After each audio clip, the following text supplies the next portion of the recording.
C'est une belle surprise à laquelle nous ne nous attendions pas. Quelques jours après la mise en ligne de la 18e édition du Parco News, nous avons eu la surprise de découvrir un article paru dans Le Parisien dans son édition du samedi 7 janvier 2017. Quelques jours après la parution de cet article, nous avons reçu un courrier de M. Houillon, maire de Pontoise, qui à son tour a tenu à nous féliciter. Puis, la Gazette du Val d'Oise a consacré un article sur notre journal télévisé dans son édition du mercredi 25 janvier 2017. Et tout récemment, mardi 21 mars, nous avons fait la une du journal télévisé VO News dans le reportage réalisé par Philippe Pémal.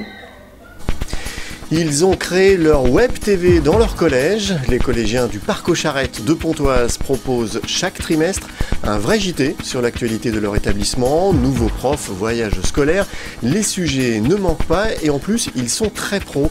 Vous verrez ça dans un instant. La présentatrice du journal télévisé est en 4e, un des journalistes en 6e. Bienvenue dans le JT du collège du Parc aux Charrettes de Pontoise, Parco News. Une fois par trimestre, ces collégiens conçoivent et réalisent une émission sur la vie de l'établissement. Une expérience originale proposée aux élèves depuis 2011. Regardez le reportage de Philippe Pémal. Un fond vert pour les incrustations, un prompteur pour le texte, une caméra. Ça ressemble à un studio de télévision, mais nous ne sommes pas sur une vraie chaîne de télé, mais dans un collège, celui du Parc aux Charrettes de Pontoise.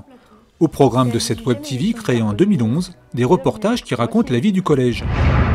Retour sur la rentrée scolaire, vue des deux côtés de la barrière. Arrivée de nouveaux professeurs, élection au conseil d'administration, remise de brevets, les sujets ne manquent pas. Une occasion unique de montrer ce qui se passe derrière les grilles d'un établissement scolaire.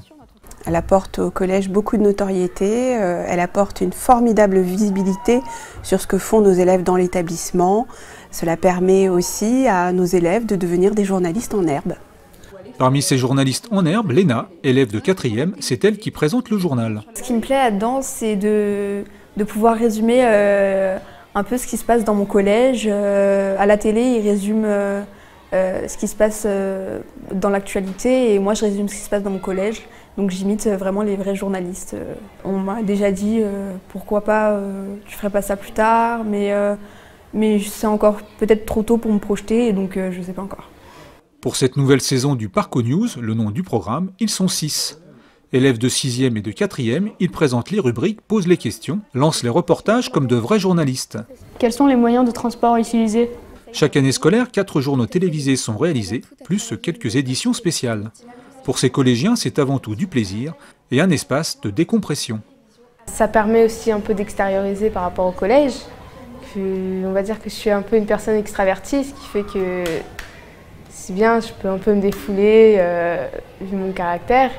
Et après, le fait de savoir qu'on passe un peu à la télé ou des trucs comme ça, c'est un rêve d'enfant. Donc c'est toujours sympa de savoir qu'on peut le réaliser.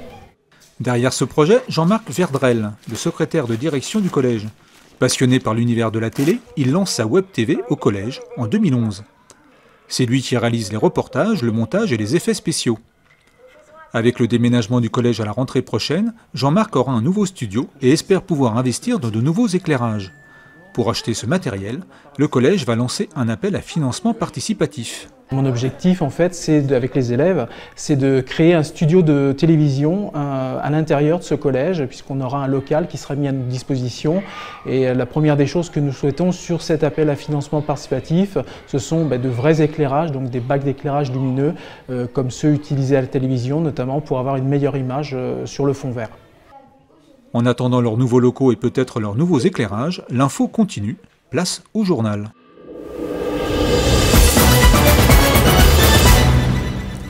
A noter également la parution d'un article dans le bulletin municipal de la ville de Pontoise, Pontoise Mag, au début du mois d'avril.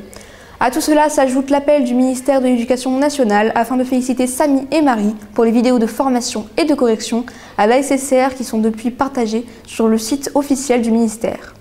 Un grand merci à tous d'avoir mis à l'honneur notre collège.